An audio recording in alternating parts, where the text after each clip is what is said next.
नमस्कार मित्रांनो, कसे आहेत सगळे मजेत ना? मी चेतन मांजरेकर आपलं स्वागत करत आहे आपलं लाडको कोकण या यूट्यूब मराठी चॅनलवरती. तर मित्रांनो खूप दिवसानंतर आज व्हिडिओ बनवतो आहे आणि ते सुद्धा व्हॉईस नंतर मी देणार आहे. कारण मी खूप गडबडीत होतो, थोडं कामासाठी बाहेर जाणार होतो. पण म्हटलं आज पहिलाच श्रावण सोमवार आहे, तर देवाचं दर्शन केलंच पाहिजे. म्हणून मी आपल्या वाडेगावामध्ये असलेलं श्री क्षेत्र विमलेश्वरला दर्शनासाठी जाण्यासाठी निघालो. आणि तोपर्यंत मी छोट्या अन्वीला आमच्या सांगितलंच होतं की आपण उद्या बाप्पाच्या दर्शनासाठी मंदिरात जाऊया. तर ती सकाळपासूनच माझ्या मागे लागली होती, म्हणून म्हटलं तिलासुद्धा घेऊन जाऊया सोबत आणि तिलासुद्धा दर्शन घडवूया. आणि माझ्या निमित्ताने तुम्हीसुद्धा श्रावण सोमवार दिवशी आपल्या विमलेश्वर मंदिराचं किंवा विमलेश्वर देवाचं तुम्ही दर्शन करू शकता. थोडं बरं वाटतं त्यामुळे की आपल्यामुळे लोकांनासुद्धा घरी बसल्या बसल्या श्री क्षेत्र विमलेश्वराचं दर्शन होतं आहे. त्यानंतर आम्ही गणपतीच्या मंदिरामध्ये आले, बाजूलाच असलेल्या गणपती मंदिरात आलो.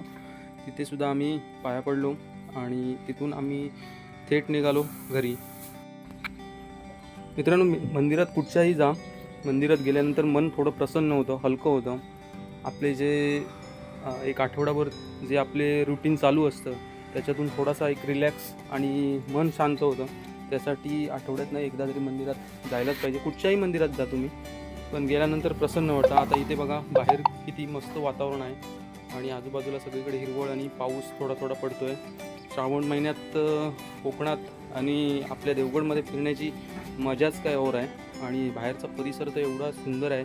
काही लोक आता सकाळच्या वेळी तिथे कपडे धुत आहेत. खूप छान वाटतं. मंदिर परिसरसुद्धा एकदम स्वच्छ आहे आणि खूप बघण्यासारखं आहे आपल्या कोकणामध्ये आणि तेच दाखवण्याचा थोडा प्रयत्न करतो. आमची अन्वीसुद्धा खूप खुश झाली होती. खूप दिवसांनी तिलासुद्धा बाहेर आणलं होतं. तशी शाळेत जाते, परंतु बाहेर फिरण्यासाठी तिची औरच धडपड असते. आणि हे आहे प्रवेशद्वार, मगाशी दाखवता आलं नाही. दुपारी जेवणानंतर बाबा आमचे दुसऱ्या दिवशी नागपंचमी असल्यामुळे नागोबाची मूर्ती बनवत होते आणि खूप सुंदर अशी मूर्ती बनवली आहे. आणि त्याच्यात अन्वी मध्ये आमची करत होती, खूप इकडे तिकडे नाचत होती आणि बाबांना सरळ काय बनवायला देत नव्हती. त्याच्यामुळे बाबांनीसुद्धा थोड्या वेळ ती काम केल्यानंतर नागोबाची मूर्ती सुकण्यासाठी ठेवून दिली. आणि त्यानंतर बाबांनी मूर्ती बनवली आहे, ती कशी आहे नागोबाची ती जरा कमेंट करून नक्की सांगा, तुम्हाला आवडली का.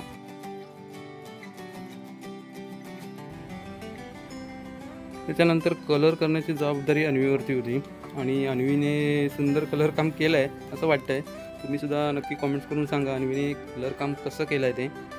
आणि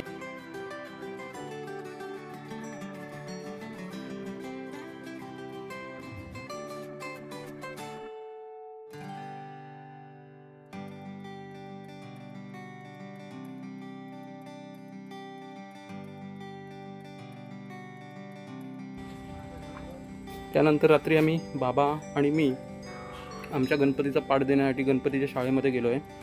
तावडे यांची विजू तावडे यांची शाळा आहे आणि तिथे आम्ही आमचा गणपती दरवर्षी म्हणजे अगदी आमच्या आजोबांच्या काळापासून तिथेच गणपती असायचा. त्यामुळे आम्ही गणपतीचा पाठ देण्यासाठी आलो आहे. तर थोडी गणपतींची झलक तुम्हाला. आणि आज मुहूर्त आमचा चांगला होता. आज श्रावण सोमवार होता, उद्या नागपंचमी, तर म्हटलं आजच आपण पाठ देऊन येऊया.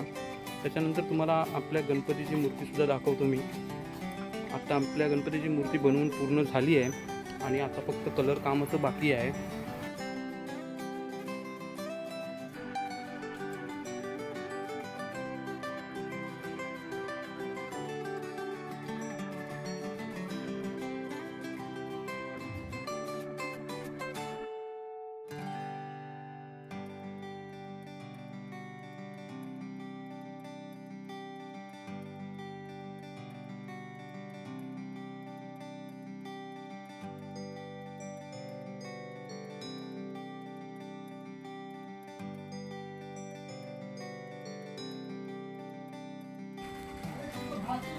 तर मित्रांनो, ही आपल्या गणपतीची मूर्ती आहे. बघा आपल्या गणपतीच्या हातामध्ये आपलं लेबल आहे, म्हणजे माझ्या बाबांचं नाव आहे, मधू मांजरेकर लिहिलेलं आहे बघा.